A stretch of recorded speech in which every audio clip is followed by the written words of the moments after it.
Le 29 juillet, alors que je feuilletais le journal Le Droit en passant brièvement dans la rubrique nécrologique, je fus saisi par la photo d'une jeune fille.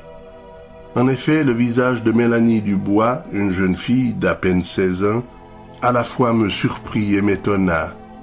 Mélanie était l'une de mes vendeuses lorsque je travaillais pour récolter des fonds à l'intention des handicapés en fauteuil roulant. Plus encore, elle était la première que je prenais en charge tous les soirs à son domicile pour nous rendre sur nos lieux de travail, puisque c'était elle qui habitait le plus proche de mon domicile. J'avais peine à comprendre. Que faisait sa photo dans la rubrique nécrologique? Mélanie était en pleine santé, comme tout le monde l'est ou presque, à 16 ans.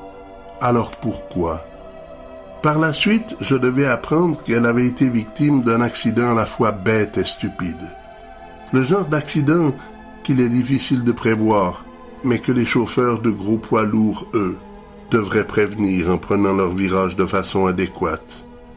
Lorsqu'elle se trouvait arrêtée sur le trottoir en attente pour traverser un carrefour au passage piétonnier, un gros camion de 28 roues, qui n'avait peut-être pas pris son virage assez au large pour ne pas mordre le trottoir, heurta de plein fouet la pauvre Mélanie. Un jour du mois d'août où Marcella n'avait pas de travail à m'offrir, en compagnie de Francine et Karine, j'allais me joindre au groupe de prière de Claire Légaré pour aller passer la journée dans la cabane de l'un des membres du groupe au bord de la rivière La Lièvre, située à 1 heure de voiture de Gatineau. Grâce à Jackie et Normand, les deux propriétaires de cette humble demeure, nous passâmes une agréable journée dans un décor typiquement canadien. Ce jour-là, je me rappelle encore qu'après nous être baignés dans la rivière, j'allais filmer l'un des plus beaux couchers de soleil auxquels j'ai pu assister sur les rives opposées de la rivière. Dans un soupir de vague mélancolie, ce décor de rêve, pour amoureux de la forêt et de la nature comme moi, me rappelait qu'un jour, moi aussi, j'avais possédé un chalet sur l'une des rives du lac Cayamon. Malheureusement, ni la prière, ni Jésus de Gatineau ne pouvaient me redonner ce que j'avais perdu.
Le dernier souvenir agréable de 1996 fut la venue au Québec de ma petite cousine Fabienne et de son ami Daniel.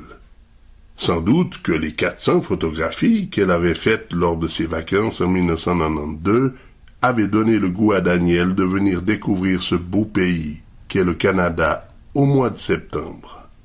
Exceptionnellement, même si Marcella avait suffisamment de travail pour me tenir occupé, j'allais tout de même me rendre disponible pour me convertir en guide au service de nos visiteurs. Comme je l'avais fait par le passé pour les parents de Fabienne, j'entraînais tout d'abord nos invités sur les routes de la Gaspésie. Daniel aimait beaucoup conduire. En Suisse, il participait fréquemment à des courses de rallye automobile. Pour ma part, comme mon plaisir de filmer était tout aussi important que celui de conduire, il me fit plaisir de lui laisser le volant tout au long de nos vacances. Cela allait me permettre, en contrepartie, de pouvoir réaliser de très belles prises de vue tout au long du parcours. À ce sujet, lors de notre remontée du fleuve Saint-Laurent à partir de Rivière-au-Renard jusqu'à Sainte-Anne-des-Monts, j'ai encore en mémoire ces 2 baleines que j'avais eu tout le temps de filmer alors que nous roulions. Ces dos qui ressortaient de l'eau puis replongeaient constamment fut sans doute l'une des prises de vue les plus originales de nos vacances. Si Fabienne est une personne de nature plutôt timide et réservée, Daniel, lui, ne connaît pas la gêne et se sent à l'aise où qu'il soit. Issu d'une famille de conditions très modestes, il aime se mettre à l'aise et, durant ses vacances, il ne porta pas de chaussures et préféra marcher les pieds nus. Comme la majeure partie du temps nous étions sur la route et dans la nature, sa façon d'être ne dérangea personne. La seule fois pourtant où sa simplicité lui valut des regards réprobatifs fut lors d'un dîner au buffet chinois du Barry. Chaque fois qu'il se levait de table pour aller chercher d'autres aliments, les regards des gens aux tables voisines de la nôtre ne pouvaient en effet être plus explicites. Quant à Daniel, les sentiments et les jugements des Gatinois, il n'en avait décidément rien à cirer. Après notre retour de Gaspésie, nous prîmes la direction de l'ouest pour gagner Toronto, puis Niagara. Ce mois de septembre 1996 ne fut pas des plus ensoleillés. Au contraire, depuis notre départ de la ville de Québec jusqu'à notre arrivée à Niagara, la pluie semblait jouer avec le soleil. Forcé de constater tout de même que les nuages l'avaient emporté et que nous eûmes effectivement davantage de jours pluvieux que de journées ensoleillées. Alors que nous revenions des chutes du Niagara, j'allais faire la plus impressionnante prise de vue du trafic autoroutier que je n'avais jamais faite. En effet, arrivé au centre de Toronto, à un certain moment, se trouvaient 2 autoroutes à 8 pistes pour les 2 directions. Elles se trouvaient côte à côte. En tout, 16 pistes allant d'est en ouest et d'ouest en est étaient recouvertes d'une centaine de véhicules allant dans les 2 directions. Je dois avouer que cette prise de vue fut si impressionnante qu'il m'arriva, à plusieurs reprises par la suite, de l'utiliser pour faire des montages de films. Sur la route de notre retour le lendemain matin, après avoir passé la nuit dans un motel proche de Brockville, j'invitais nos voyageurs à visiter l'attraction touristique de la région, le village des premiers colons, Upper Canada Village. Pour Fabienne et Daniel, ce fut l'occasion de faire un retour dans le passé et revivre l'espace de quelques heures avec les artisans du 19e siècle. Après avoir visité l'épicerie du village, ils eurent l'occasion également de faire la connaissance de l'institutrice et même de goûter à l'intense discipline que cette dernière faisait régner dans sa salle de classe. Ils eurent ensuite la possibilité de voir un ferronnier fabriquer sous leurs yeux de vraies tasses de métal. Ensuite, un menuisier ébéniste réalisait un véritable chef-d'œuvre en bois croisé où s'entrecroisaient plus de 5 sortes de bois aux couleurs différentes. Et pour terminer, après avoir gagné la forge du village en diligence et vu des forgerons travailler des fers à chevaux sortis tout droit d'un feu ardent, ils achetèrent un pain encore tout chaud au boulanger du village. Pour bien comprendre toute la fabrication de ces pains savoureux, nous suivîmes ensuite toutes les étapes depuis l'arrivée des grains de blé dans un moulin jusqu'à la métamorphose en farine, son pétrissage et finalement sa sortie du four à bois.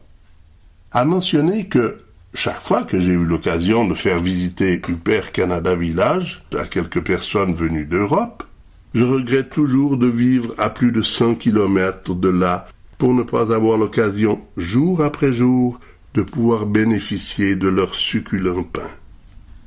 Car s'il est vrai que j'aime rouler de longue distance, devoir faire 200 km en aller et retour pour aller chercher du pain à la boulangerie, il faut avoir beaucoup de temps disponible et le coût du déplacement finit également par rendre très cher la tartine du matin. Avant de gagner la Suisse, Daniel allait m'apprendre comment mettre fin à certains problèmes physiques assez courants dont sa clientèle, tout comme la mienne, était victime. Si le massage n'était pas vraiment sa spécialité proprement dite, en revanche, la formation qu'il avait suivie dans la région lausannoise lui avait enseigné comment replacer des muscles dorsaux qui, souvent, causent des problèmes chez énormément de personnes. De plus, les problèmes au nerf sciatique sont également parmi les plus courants que chaque massothérapeute a l'occasion de rencontrer. Pour ne pas oublier tout ce qu'il m'avait enseigné, je fixais ma caméra sur son trépied et enregistrait sur bande vidéo le total de sa formation. Ces vacances prenaient fin. Chacun de nous s'accordait pour dire qu'elles furent dans l'ensemble une réussite, si l'on met de côté les quelques journées de pluie qui avaient eu pour cause la modification de certains projets.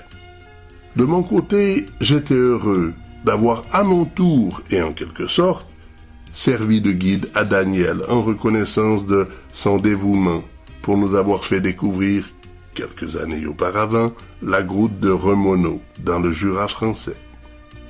Après le départ de nos visites, l'année tirait à sa fin.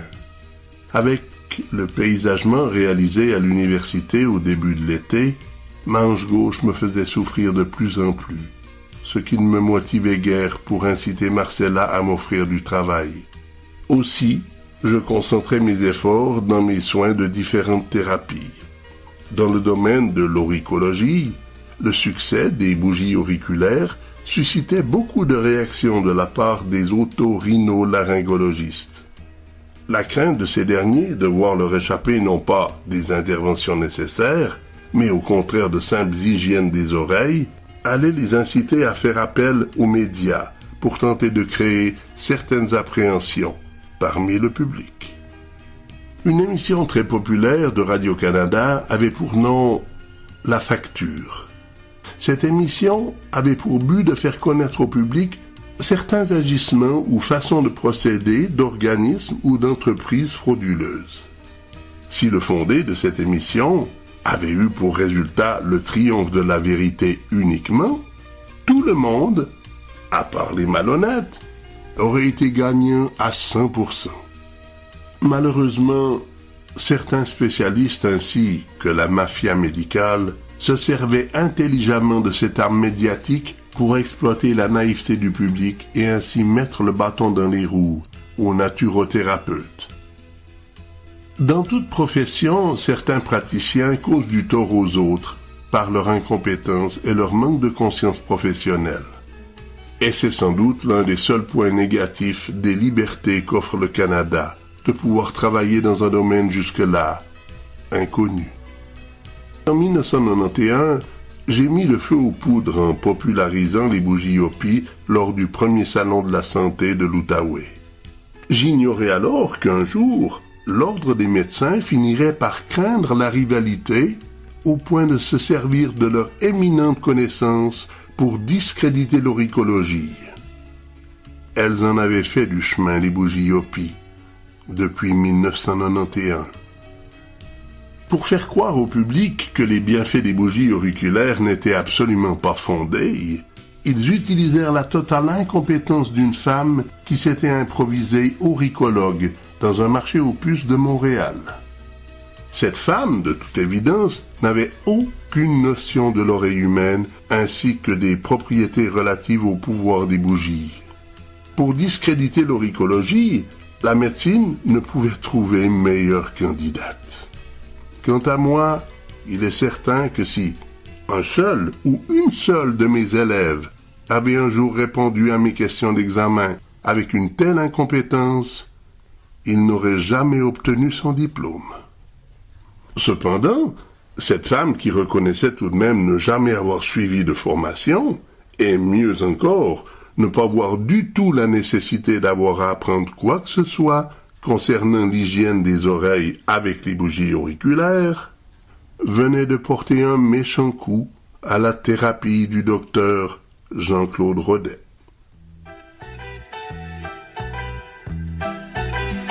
Ce n'est rien, tu le sais bien, le temps passe, ce n'est rien. Tu sais bien, elles s'en vont comme les bateaux, et soudain, ça revient pour un bateau qui s'en va et revient.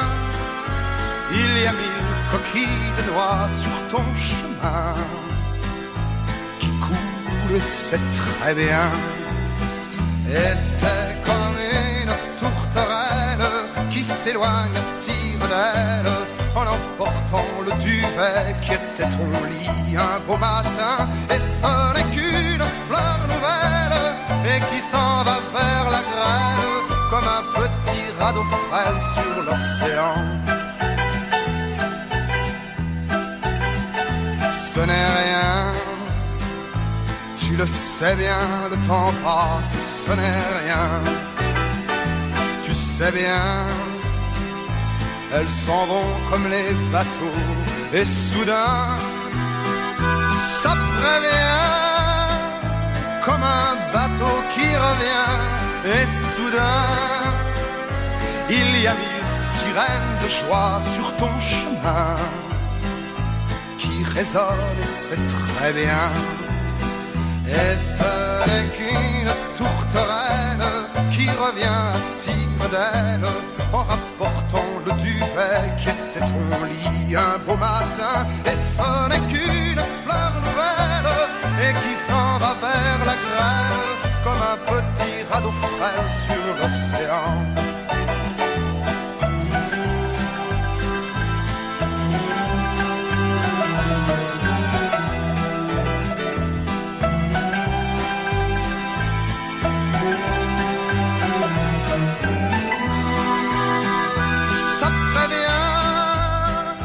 Comme un bateau qui revient et soudain il y a 1000 sirènes de joie sur ton chemin qui résonnent et c'est très bien.